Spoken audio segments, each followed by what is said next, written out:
When we grow up on this planet, we are told to reach the state of moksha or nirvana or liberation. But before final union with the Divine Mother, they are higher states. And at present, the creation is only 1% of what we see, and that 99% of the universe is hidden, inaccessible even to the gods. And that is governed or managed by Uchishta Ganpati. And the Gayatri Mantra that people are chanting is not actual Gayatri, they are chanting Savitri Gayatri. The real Gayatri Mantra is called as Yoga Gayatri. The original Gayatri Mantra has disappeared in Kali Yuga. But there's no benefits of chanting the Savitri Gayatri. So what do the viewers do when they are thirsting for a guru? One thing is never get desperate. See, when you get desperate, you tend to make mistakes. You might fall into the wrong well. Queen of all prayers in Shiva's Lalita Sahasranama. Why don't people start chanting that and pray to Divine Mother, I want a realized Guru. These are all pathways to the ultimate. Yes, but in Kali Yuga, the emperor of all paths is Kaulachara. What if someone is doing their sadhana but also is eating non-veg, faced with alcohol? Alcohol is Madhya. It is told in the Shastras and it's very true that drinking alcohol is equivalent to killing a Brahmin. It is one of the 5 Mahapapams. Most Indians understand Ramayana, Mahabharata, Vishnu Bhagavan, Mata, Shiva. This is what Hinduism is for the average Hindu growing up in our country. But what about our entire Puranas? The queen of all Puranas, Devi Bhagavatam, because it has got the hidden Mishramba Mahavidya of Kamakya Devi. She has got many mantras of us, the secret of all secrets. But that one mantra you're saying is one of the most powerful mantras. While I am talking to you on the podcast and I chant that mantra once, I am literally there. But at the same time, I am here.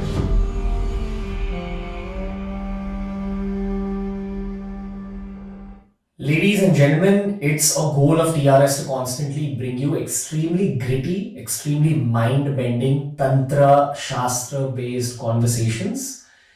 We brought you Rajarshi Nandi, we brought you Magyan Suvira, we brought you Parak Om, and now we bring you the being that's known as Avadhuta Baba.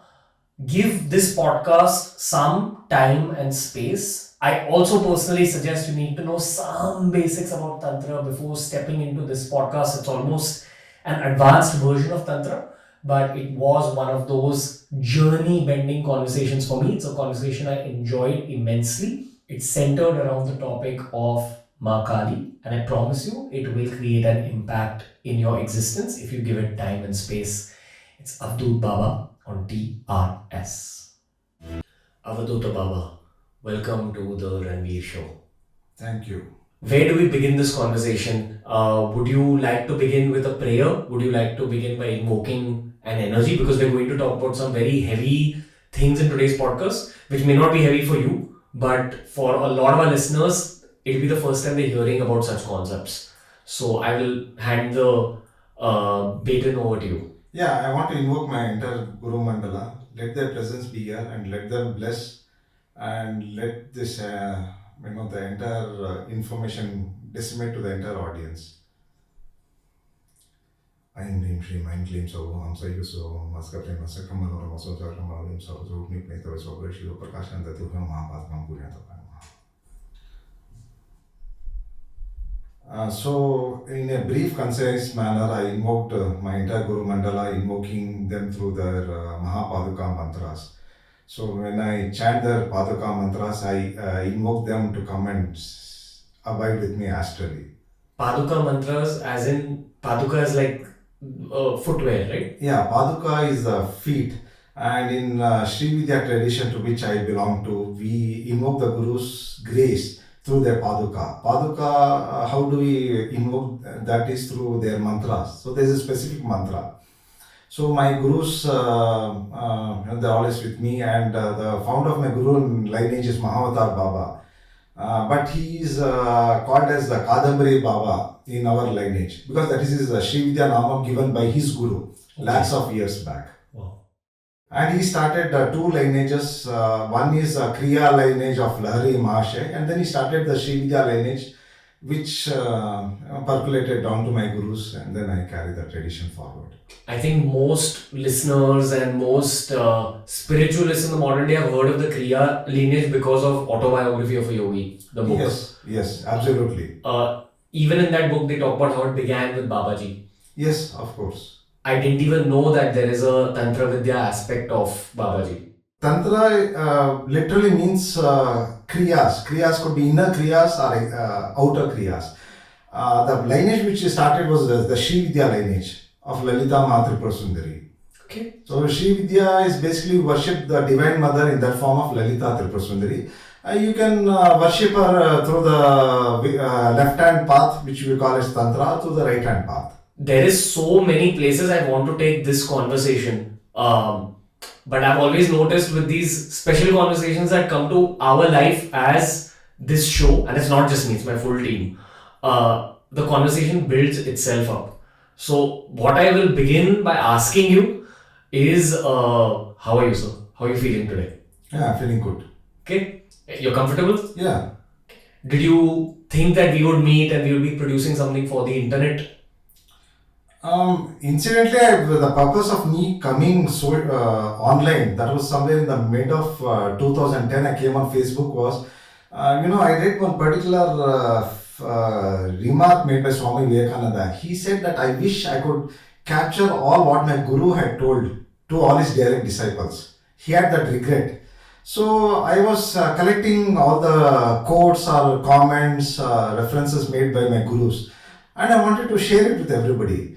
So then I stepped onto Facebook, and then Instagram became, recent offshoot, it's become very popular. Then I came on Instagram. And then I got to know about your podcast, and you're calling a lot of spiritual people and talking about spiritual topics.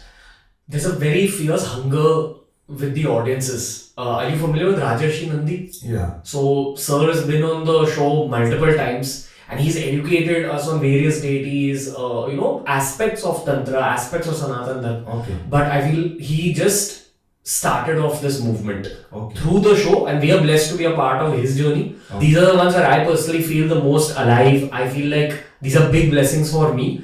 And more than anything, we are speaking about a lineage that's lakhs of years old. Yes. Do you want to begin by talking about Mahavatar Babaji and how he learnt about Sri Vidya? Because we know certain aspects of him because of the autobiography of a yogi. But I will allow you to expand on his story or who he is as a form of respect to him at the start of this podcast. Yeah. He is the Adi Guru of my lineage. My Avadhuta Guru, when he went to Bhadrakali Peetam in Haridwar to meet his final Guru, at the second or the third meeting, he united his soul with the Atma of his Guru, and that is when he had the astral vision of Mahavatar Baba. So he asked him, how many years old are you? He said, have you come to ask about my age? So he retorted back. So he's lakhs of years old, and as per my Guru, he is risen to the state of residing as a Atma Chaitanya. He is a Chaitanya, that is a light of all souls. He doesn't have a physical form, but out of your desire, hunger, and out of your Tivra Sadhana, he might materialize. What is Tivra Sadhana? Severe penance.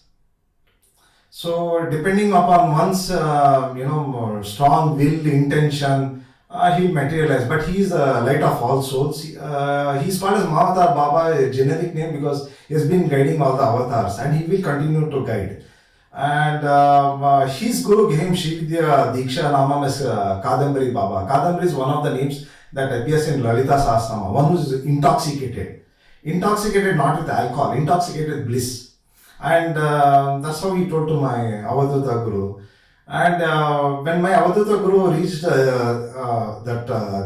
Digambara Avadhuta state, there are a lot of, there are series of spiritual states. Some of them are unheard, unread, unspoken. The final acclaim of the spiritual journey is to become a Digambara Avadhuta. Digambara means naked, literal meaning. It's not that you become naked, removing all your clothes. It's being free of all inhibitions, free of all limitations, free of all constraints. But we can't describe that state, because then you come back to this world of ideas and concepts. Wow. Because samsara is basically filled with ideas and concepts. Samsara is our world.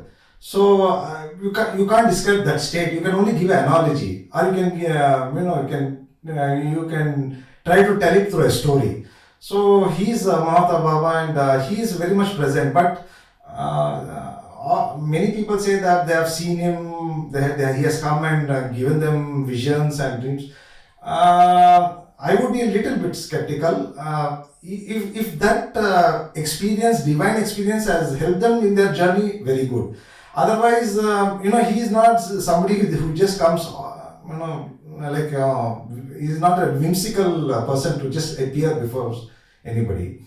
And he guided my Avadhuta Guru during the final stage of his liberation, and he got completely enlightened while still residing in the physical body. Because it is said that once you are completely enlightened, you can't stay in your physical body, get disposed of. You quit the body. It's like you are trying to force yourself to wear a clothes which is once 2 sizes smaller than yours. You can't do that. You just throw it away. Okay. So once you are unbounded and you have become the entire infinite, growing, without boundaries universe, that cloth, that is your physical frame, doesn't make sense. So his concept, his inner concept, his name is Yoga Shakti Amba, Mahavatar Babas. What does that mean? She is a form of divine mother, and her name is Yoga Shakti Amba. She is his wife. Wife literally not as a human wife, in the spiritual plane. So the great Sri Vidya gurus, they have external concept as in wife, or they have inner concepts. Inner concept as in their Ishta Devatas become their concept if they are following the left hand path. Okay. Have to boil it down to 2024 concepts, sir. Because there's a lot of students watching this. There's people my age, people younger than me. So I'm going to ask you my own questions here. There's multiple ways to evolve. Yes. Kriya Yoga would be one. Bhakti would be another. Tantric paths would be another. So you're saying, when you say Sri Vidya tradition, that is one of the paths to ultimate evolution. Yes, they are infinite, innumerable paths to the Divine Mother. I am a Shakta. I am a Shaktavada. For me, Shakti can create any number of Shivas. So I am a Shakta, and we believe that there are infinite paths to reach the Divine Mother. The supreme path is Sri Vidya. Because one is all paths are integrated into that. And it is so rich with the rituals, sadhana, and the kind of dikshas and the kind of supreme spiritual states that one achieves, that is not observed in other parts. Okay. When we grow up on this planet, we are told to reach the state of moksha or nirvana or liberation. And it's only people like Rajarshi Nandi who have explained to me that there are even higher states of evolution after you reach that point of moksha or nirvana or mukti. Do you agree with this statement? Do you want to change the statement? They are higher states than, I'm not saying moksha is the final journey, because once you unite with the Divine Mother, that is ultimate. You are united with her. That is Mahasamadhi, you don't come back. Your individual I, your individual personality, the Buddhi, Chitta, Deha, Atma, Ahankara, everything is gone, nullified. It's as if you are not there at all. You are merged with the Divine Mother, but that's a happy ending. It's not like that. You get killed and then you go. It's a very happy, blissful, that is the final state. But before Sayujiam, means final union with the Divine Mother, they are higher states.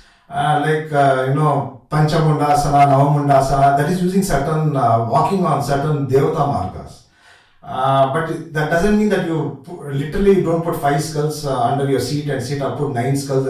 That is a literal meaning, but there are inner meanings how to go about doing those sadhanas. So the higher spiritual states, but moksha is the final. Once you are Advaita Abhedanam with the Divine Mother, that means you are non-duality, indifferential with the Divine Mother, that is final. What more do you want? Once I asked my Guru, what is the size of this Brahmanda? Brahmanda is not single universe. It's like it's crores and crores, billions and billions of universes. In one of the Tibetan tantras, they say that every particle of sand, grain of sand in the Ganges shore, it represents one universe. If you try to find out the size of the universe. So when I asked him, he said there's no finite, there's no boundaries. It is growing. So she's everything. So when you become that, you are everything you are. You are all the 100 trillion gods, because you got 100 trillion cells in your body, and you are the entire creation.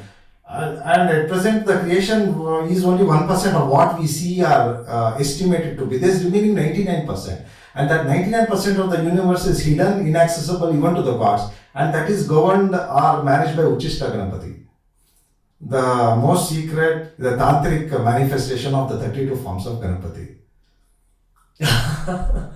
You've given me a lot to ask you about. No, I want to inspire people to enter into spiritual journey. It's not just reading books, it's just not meeting people, it's just not visiting temple.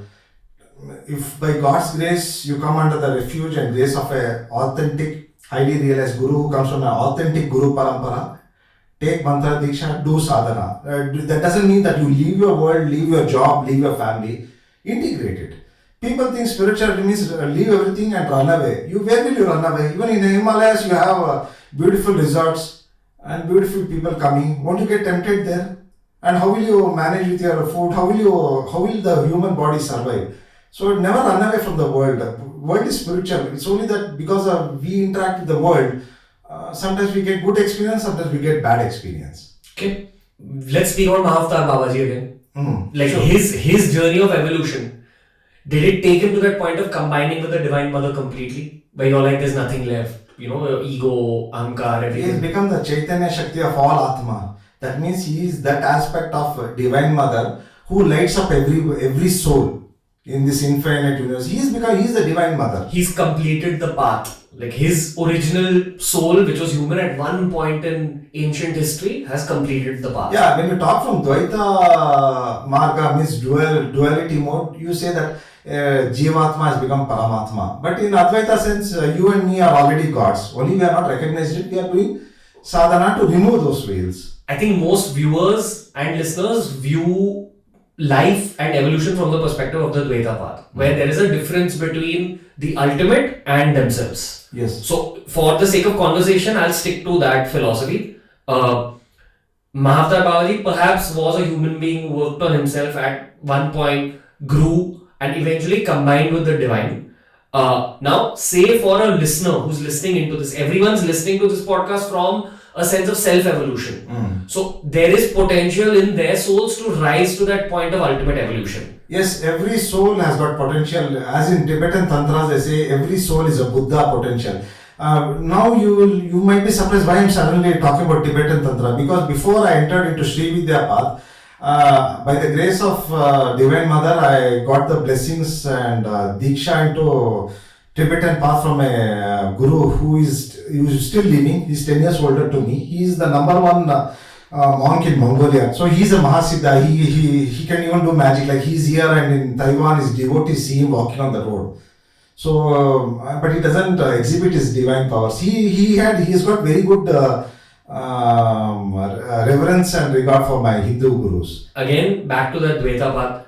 So, hypothetically, if someone grows and combines with the divine, do they have an option of coming back like Mahavtar Babaji has? That's pretty much what's happened, right? Like he has combined with the divine and he has come back to help other souls. Who am I to talk about him and his state? I do not know. And another thing is Mahasamadhi, unlike other Samadhi states, Mahasamadhi is not a returnable journey. It's a final journey. How was he able to do that? How was he able to keep a fraction of his mind intact, a fraction of his personality intact, and yet stay and do the service to the Divine Mother? That's a very great feat even for a Mahasiddha. I would call him he's the king of all Mahasiddhas. He's the king of all the Avadhutas. Okay. And why Paramahansa Yogananda gave him the generic name of Mahavtar Baba is because he's been guiding all these Avatara Purushas. Because every Avatara Purusha who descends to earth, they come in the human body and human mind. What is Avatara Purusha? Avatara Purusha is an incarnation of gods. They come regularly to, like Krishna, Rama and all. They have taken help of Mahavatar Baba. Means in some kind of spiritual guidance. Okay. Who was the most recent avatar according to you? Or are they still there right now as we speak?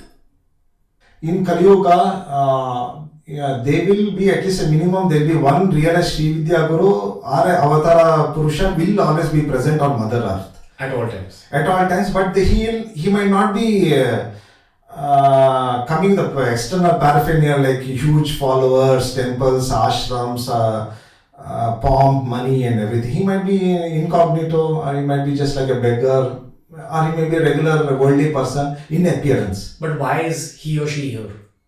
No, they are divine mother. See, this is the play of divine mother. It's always good versus bad, evolution of everybody. There's always her presence. Somebody has to be present because she is a cosmic mind. It's like this entire creation is her mind. She's traveling infinite speed of the light. You're praying to the divine mother and you're asking her, please help me. I require help. And you expect her to help you in the next second. And her mind is traveling so fast. She has to stop, then come back, peep and see there is one soul in this infinite creation of hers, and then she has to come and help. So she always keeps her representative present. Which is the logic of avatars. No, Avadhuta, they have to accomplish the divine mission set by divine mother.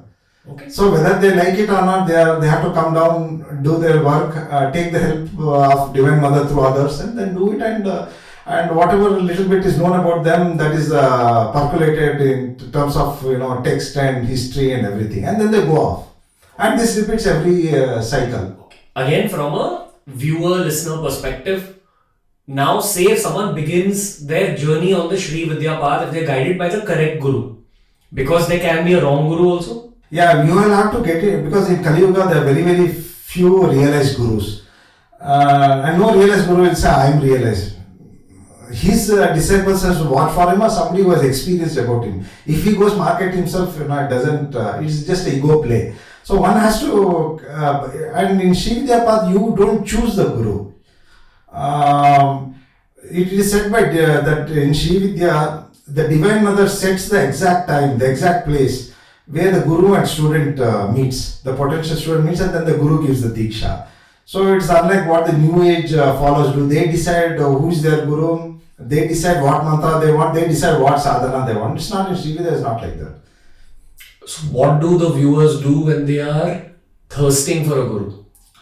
One thing is never get desperate. See, when you get desperate, you tend to make mistakes. You might fall into the wrong well. So pray to the divine mother. They are like for example, the king of all, the queen of all prayers in Sri Vidya is Lalita Sahasranama. And why I am mentioning this is you will get to know. It is said that one needs diksha to chant that, but it's also at the same time there's a paradox. It's said that even without the initiation from a guru, if you are really interested, you can chant the 1,000 names of Lalita Tripurasundari. Why don't people start chanting that and pray to Divine Mother? I want a realized guru. Please. Please make me enlightened. Let me be able to meet such a guru. If they don't meet the guru, let the divine mother guide them and give diksha. So you're saying that what people can do at home right now is that at least begin the Lalita Sahasranama. No, because the problem is how to pray. Now you can pray in your language, but how will you sustain that prayer throughout the day? Let's say I want something from Divine Mother. How will you ask her? Are you going to ask, I want this Divine Mother, I want this? Will you say that as an affirmative statement or as a mantra? So this prayer is a queen of all. It is a complete mantra shastra is present in this prayer. Why don't they chant it and request the Divine Mother to get them a guru? Okay. If I were to begin this process, I would light a diya. I would put some agarbatti, like a fragrance, where I'm chanting, and listen to the audio as well as read it out until I understand the pronunciation, and then continue this as a practice every day for as long as my heart desires, ideally for a very long time, which could be years until I find my guru. Is this thinking correct?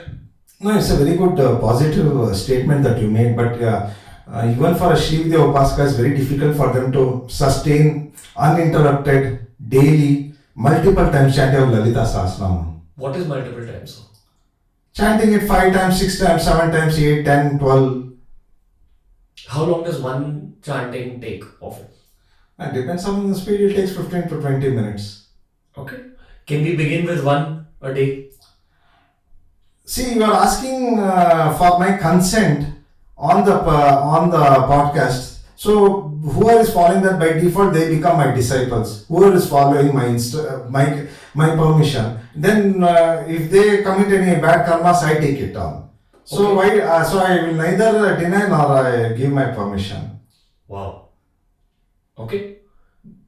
Do you think this amount of knowledge that we have left out on the internet right now in the past 5 minutes is enough when it comes to beginning the process of praying to the Divine Mother? But there is so much difficulty. See, I'm tending to become negative.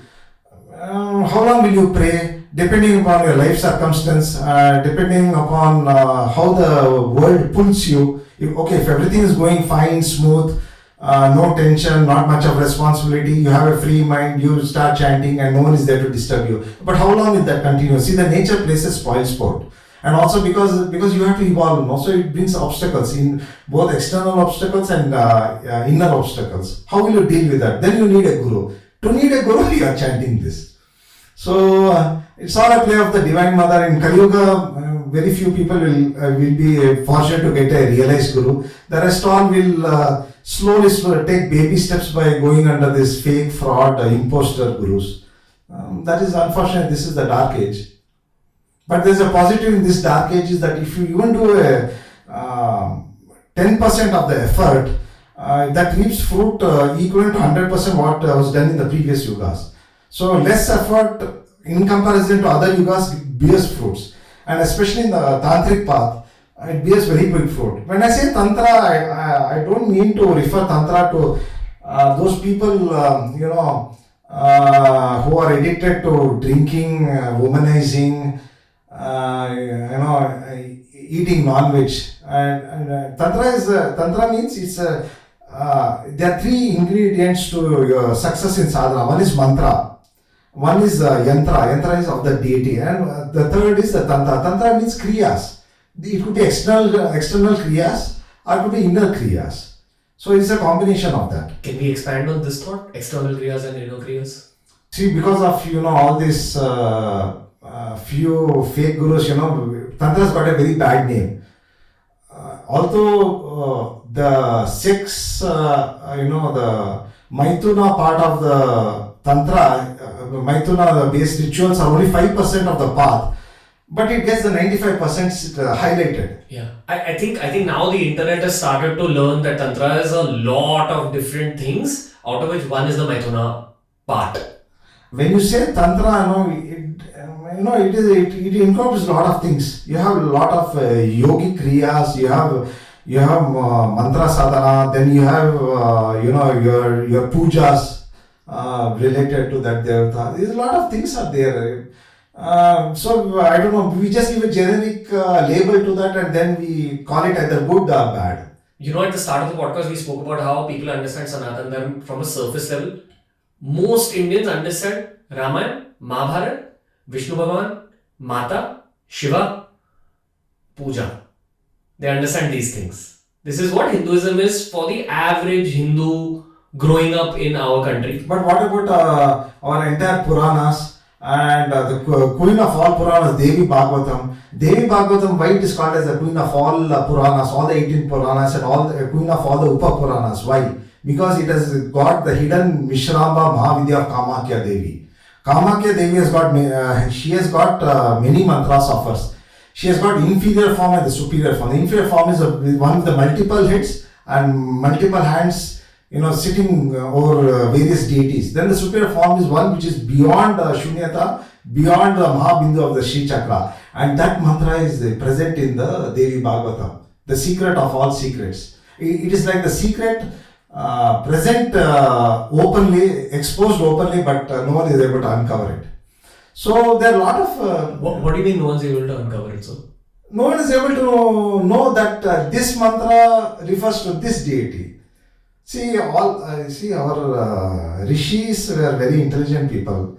They either encoded it in such a way that no one knows, or they put it out in the open without any connotations or relating it to the particular subject. But that one mantra you're saying is one of the most powerful mantras in all the universe. Yes, it's a powerful mantra. It is a Maha-Ati Gopya mantra. It's very, very secretive mantra of Kamakya. By chanting that mantra once, one is already resides in the Brahma Yoni Avastha. Brahma Yoni Avastha is when Nirguna Brahman creates trillions of gods and billions of universe to come out. How it happens is womb is formed and then all issues out. And that womb is nothing but Kamakya through her Brahma Yoni. So while I am talking to you on the podcast and I chant that mantra once, I am literally there. But at the same time, I am here. That is said about the glory of the mantra. I am not talking about myself. Although I am the subject of this interview, but I am talking about the topic. Okay. So similarly, sorry to interrupt. No, please. See, the Kamakya place is no doubt very powerful. Lot of positive energy. But there's eternal Kamakya. Where is that eternal Kamakya? When you rise to that state, you reside in that. Kamakya refers to the Divine Mother, but it also refers to a state, the very supreme state. It's a state which is beyond all these gods and goddesses. Because you are creating the gods and goddesses. That much infinite energy, infinite power, infinite grace, infinite destruction, infinite constructive powers are in you. Okay. I think the overarching conversation we were having was about Tantra and external Kriyas and internal Kriyas. You spoke about mantras, yantras, and then you were talking about Tantra. Any of these external Kriyas, you need a participant. Participant is woman. Because in Tantra it says, you worship God in a living being. You don't worship, you worship God of course in an idol or in a yantra. But the main purpose Tantra is that you divinize yourself. But you divinize the God by seeing somebody as a goddess. So you worship the goddess through these rituals. So you need a participant. So I don't want to talk much about that because already your internet, social media has spoken enough garbage about it. If I talk anything more about it, it will either I am repeating what they are telling or I might get into some controversy. And then about the inner kriyas where you are making love with the goddess, with that form of goddess. And it is said in Kaulachara path. Kaulachara is the tantric path of Sri Vidya.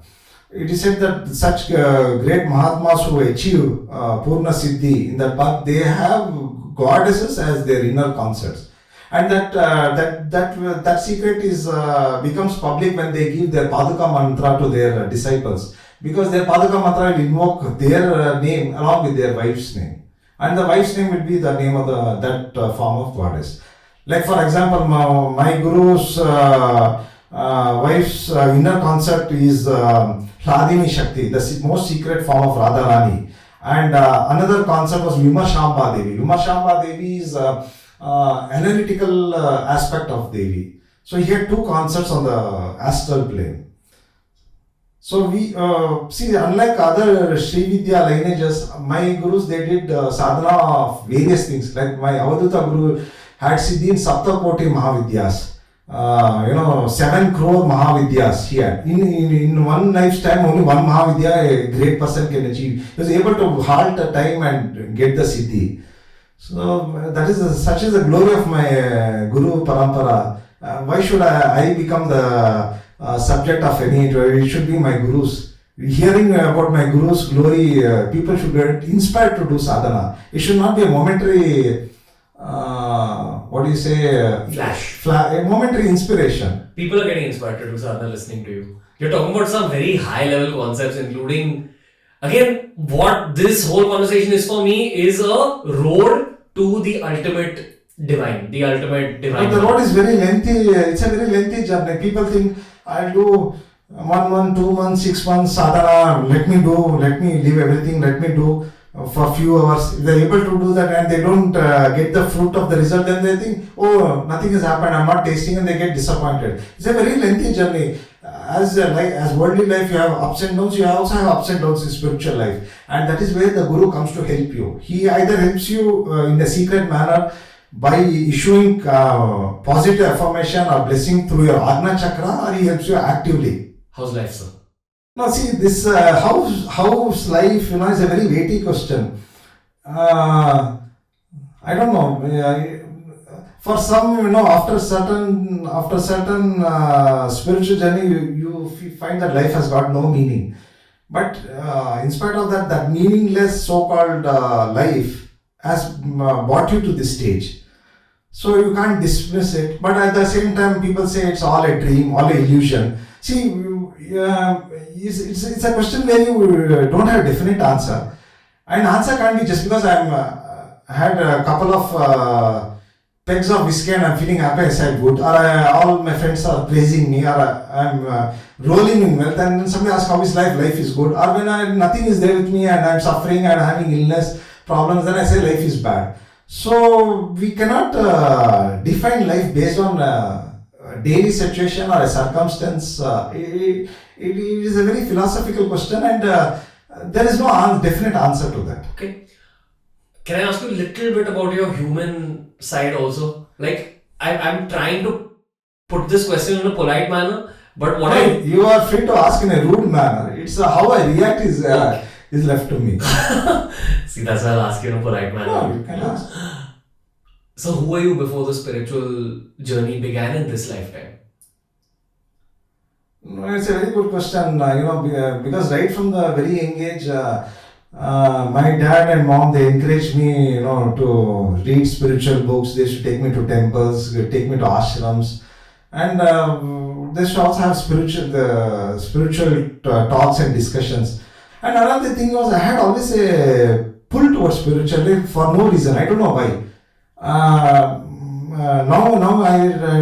then I got that answer from my guru. He said that previous life I did previous life I did a lot of sadhana. All the time I was meditating, he said. I'm assuming you're doing the same even now. No, why is it that podcast interview is only limited to worldly? It can be that when I'm talking to you, I can see you, I can see the gurus in you, or I can see a goddess in you, and it's like I'm interacting with them. So that is also meditation. Meditation is not only closing your eyes and chanting any mantra and forcing your mind to be free of all thought. It could be just you're interacting, but you're interacting with a god or with a deity or with a guru. That's how I look at these. Perfect. Okay. Do you ever drink alcohol at any point in your life or eat non-veg? See that even now when there's occasional party, I have alcohol and I have non-veg. But alcohol is that you offer, alcohol is madhya, and non-veg is called mamsa. It's one of the panchamakaras. But it is told in the Shastras, and it's very true that drinking alcohol is equivalent to killing a Brahmin. It's one of the 5 Mahapapams. And there's no escape from that. The only escape is that you will have to do Papa Vimochana, you have to chant that mantra, and your sadhana shakti you have to put to purify that and then drink it. How many people will be able to accomplish that? But in our path, we offer it to the goddess. There are ways of doing that and then drink it. But we should not indulge in it. If you indulge in it, your body has to pay a price. Because in the past, there's a famous Sri Vidya Guru in Chennai. I don't want to mention his name. Very nice person. He was supposed to be a very nice gentleman. He was addicted to alcohol and he had certain realization of Dakshina Kali. But he drank alcohol and he followed the verbatim of what is told in Kulanava Tantra, that you drink till you vomit. That pleases the deities.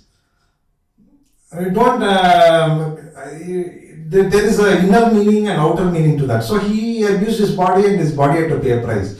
So, these are all poisons. In Tantra, what it says is, whatever your weakness or whatever tempts you, you try to use that as an aid or as a tool to help you move forward.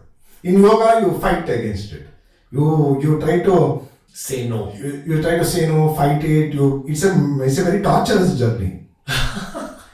Because it's a torturous journey. But if the end is the result, okay. If you don't get the result, what is the point? Yeah. Okay. That is my question. Along that long path to the divine. Okay, coming back to this. Can I ask you about bhang, weed? No, these are all stimulating. I don't know. They say that agorins do that, but the present day agorachara who follows that marga, they're all addicted.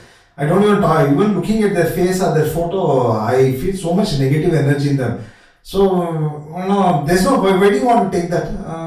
You can listen to some good music, or you can chant one of the most lovely mantras in the mantra shastra, Hare Krishna mantra, Maha mantra. Immediately it is said that if you chant that mantra for 5 minutes, mentally or verbally, you automatically become happy. Why do you want to take the stimulants? For what purpose? It will damage your brain and it will make you addictive. But if you are so spiritually advanced, you don't have to take it. Okay. Non-veg.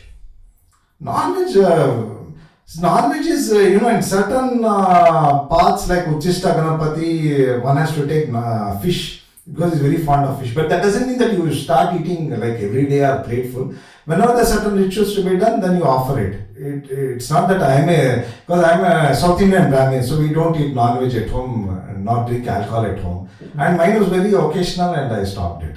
It didn't suit my digestive system. What if someone is doing their sadhana but also is eating non-veg?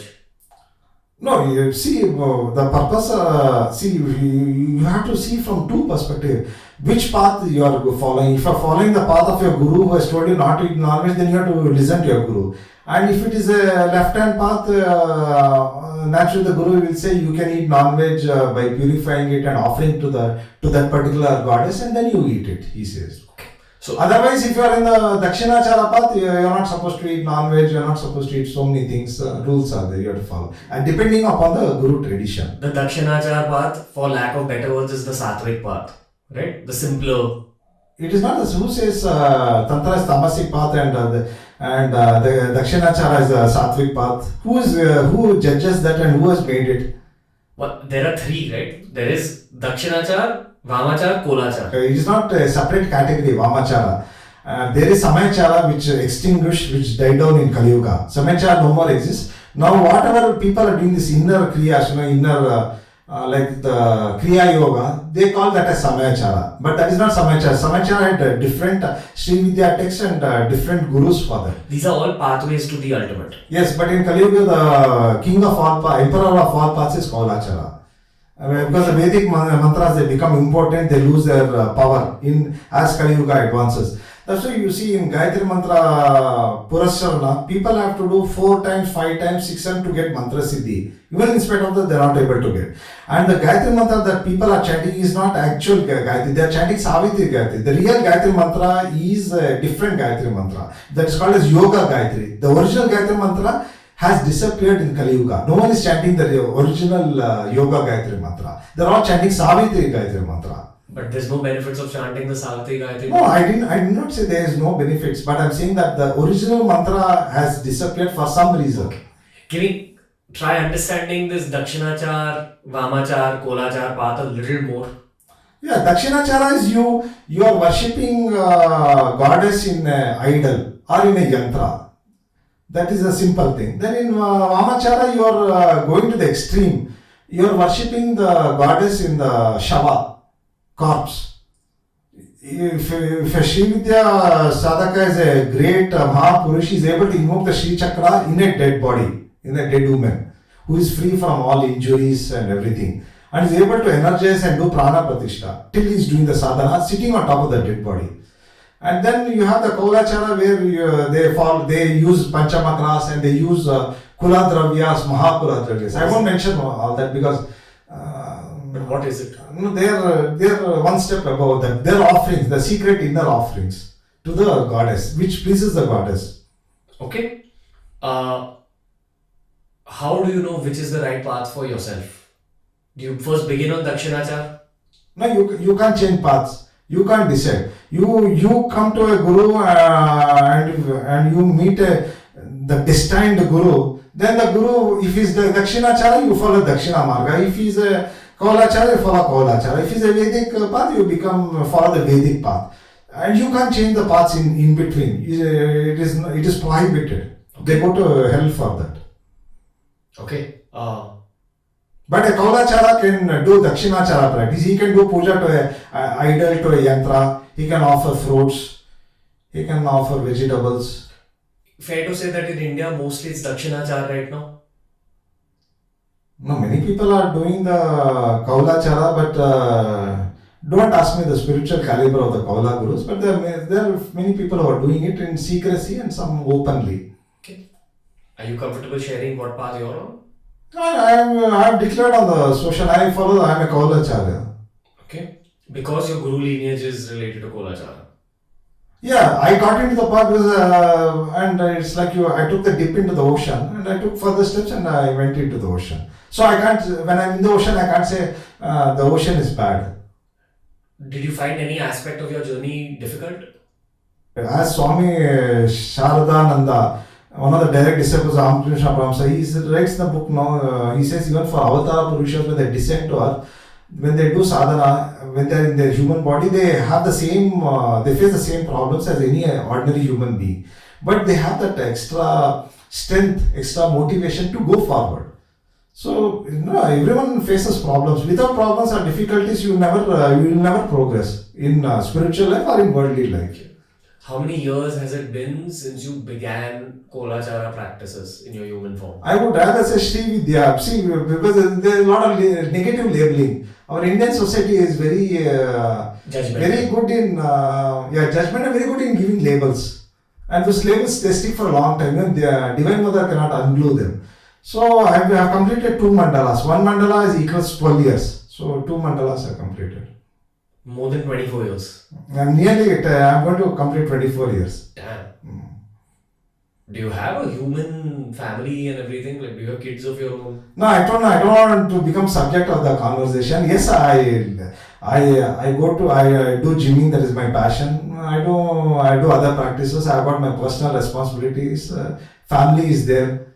But there's always a looming background of my spiritual side. So whatever I do, see, like when I'm gymming, sometimes I'm chanting the Namatraya mantra. Namatraya mantra is what Parshurama Muni has told, that it is a cure for all great diseases, Mahavyadi Vinasha, destroy of great diseases. So I feel tired, then I chant that mantra. So you integrate your life so much so that you can't distinguish between the material side and spiritual side. As Swami Brahmananda is a Manasa Putra Ramakrishna Paramsa, somebody asked him. So he normally used to talk in Bengali. He knew English very well. At that point of time, he spoke in. He drew a line and said, "Where is the boundary between material life and spiritual life?" So you should be able to integrate everything. Okay. But that is not an excuse not to do your meditation in isolation or seclusion. And just to say, I'll go out with friends and I'll think of Divine Mother. That's not an excuse to not do your sadhana. Not to indulge your sense organs. That is not an excuse. On this path that you've been on for 24 years, have lower deities tried interrupting your practices or your path? No, you can't categorize them as deities. So if any entity is trying to disturb you, it is an evil entity. And it always happens when you start a sadhana or when you do some secret rituals or special pujas, you will attract the attention of both good and bad entities around you. In the immediate vicinity, there are some good souls, they will bless you. If they are jealous, they will curse you. Or if they are evil entities, they will try to harm you. But then in Sri Vidya, we have got protection deities like Mahapratyangara, Mahavarahi. They are all there to help you. They will make sure that they don't trouble you. It will be a temporary problem, but they will go away. Okay. Have you ever been scared? Of course. The experiences can be categorized in 2 ways. One, that you are getting disturbed or interrupted by presence of evil entities or their energy, or it is because of your own churning of your karmas and residual vasanas, residual tendencies of your mind, that you get certain spiritual experience which makes you uncomfortable. So then that time you feel scared, but as you walk on the path, you don't stop. You should never stop. That is a mistake people do. They stop. They get scared or they become superstitious. Oh, I'm doing this, it is bad. No, you should walk forward. Have faith in, trust in the Guru. In 2022, when we actually started all these Tantra-based podcasts, a big theme on our show used to be the occult, paranormal, talks about lower entities, etc. I almost regret that phase a little bit. Like, it gave material growth a lot in terms of views. People got interested in these subjects, but I don't think it was the correct thing to do. So, do you think that when you talk about lower entities, you're attracting a negative energy into your life overall? Yes, when you're talking about lower entities, and when you're actually catching their attention of the lower entities. And occult is what? Is misusing of energy of the gods, or misusing the spiritual aspects of the nature. You're misusing it for your selfish reasons. And all these evil entities, they're all they have done something evil in their human birth, And after passing away, they become these lower entities, and they always like to prey upon human beings, where human beings are the easy target.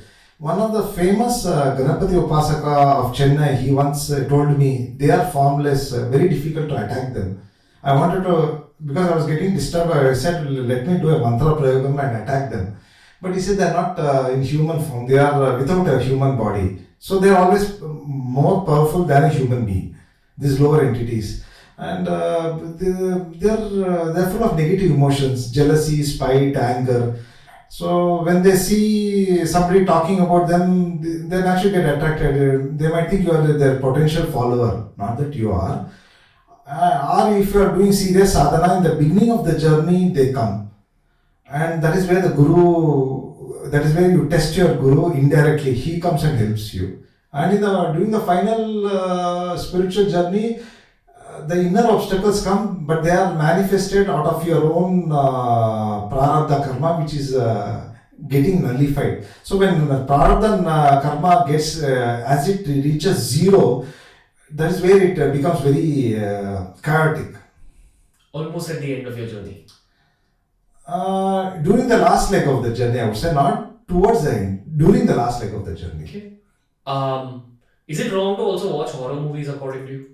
Yeah, because these horror movies they're generating negative attributes in you, like fear, anger, anxiety, and then it is also affirming the existence of evil entities. You just ignore them. Where good is there, bad is also there. Just ignore them and do your sadhana. It's never good to watch horror movies.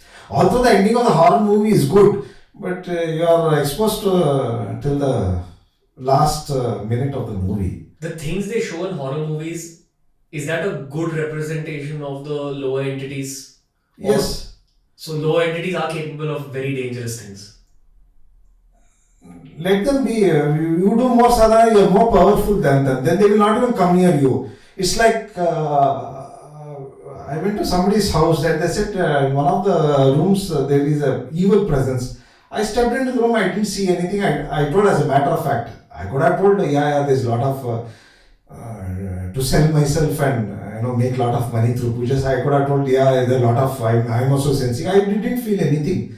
Then later I came to know that the conclusion is because when you are doing so much sadhana, you have the spiritual aura around you. So when you step in, they disappear. Of course, when you quit that place, they again come back and occupy. Unless if you have not done invoked some spiritual auspicious energy there. Okay.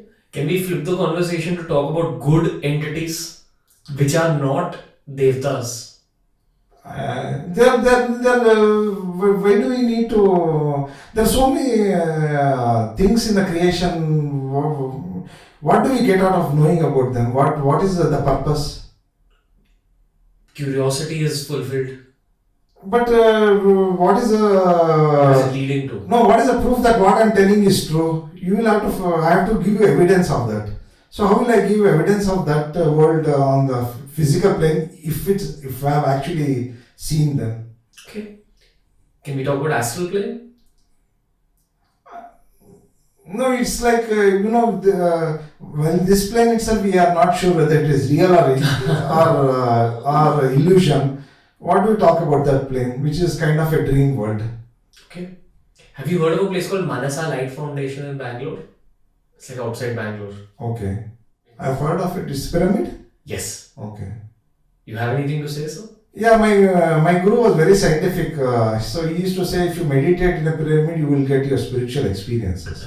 So if you some people have experimented building a kind of pyramid structure in their house, converted that into a bedroom bed type and then stuff. They had spiritual experience. If you do sadhana in that kind of thing, you can you need not have to visit a place where they have. I think they have this mobile pyramids where they sell it online.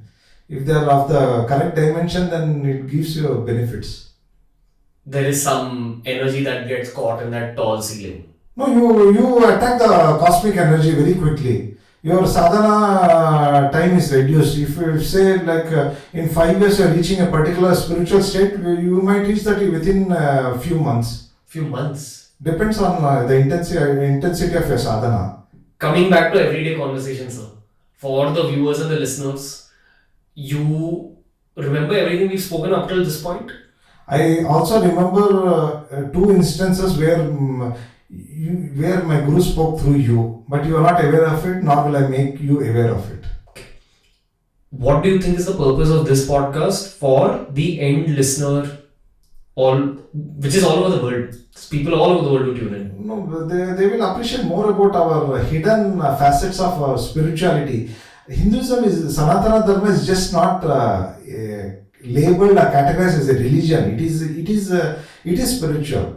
There is I don't see any demarcation between being religious or being spiritual. It is full of spirituality. There's a huge it's a huge ocean. Once you have got to know about it, you not get attracted to other religions, because all religions are in it. I don't want to talk about why all religions are in it, because then I will attract controversy. So I'll just close my mouth on that. Okay. If we can zoom out a little bit, I want to ask you about why this kind of knowledge, this Vidya, is actually coming out on the internet in 2024, and why wasn't it then 2004 or 1994? Just this kind of knowledge, why are people like Rajarshi Nandi, yourself, coming on these platforms at this point in human history? Is the world changing? I can't speak about others. About myself, as I previously shared with your staff, when I got the invite, I was happy because I saw your platform as a very useful tool in sending out information, the right information, and also talking the glory of my guru lineage. Not to market myself as a guru, but to say that there are spiritual giants present in our country in the past. Knowing little bit about them, they will inspire and motivate you to do your sadhana. Whatever path, whatever guru, you get motivated. So that is my main purpose. And the other purpose is to dispel little bit of this myth without getting into any kind of controversy. Because when you land into controversy, the spirit, the good intention behind the subject will disappear. Then you are only getting into this slagging match, which loses the very purpose of the talk. Got it. Avadhuta Baba sir, this is just your introduction on our channel. It was little challenging talking to you, and I say that as a compliment. Like, these are the podcasts I enjoy the most because I know the quantity of information that's hidden inside your experiences and in your lineage. So I'm looking forward to the next episode with you, Sure. which we'll be shooting right now. I hope it was a pleasant experience for you. Likewise. Okay, thank you so much, sir. Thank you. Om Tat Sat. Om Tat Sat. That was part one of our epic conversation with Avadhuta Baba. He's going to be back for another episode very, very soon. Trust me, TRS is only getting started when it comes to uncovering the gems from the world of Tantra in modern day India. Another episode related to Kalima is coming up next. The next time Avadhuta Baba is around, we even address topics like the Illuminati. So watch out for the next episode. But until next time, guys, from Ranveer and the team and Avadhuta Baba, we'll see you very soon.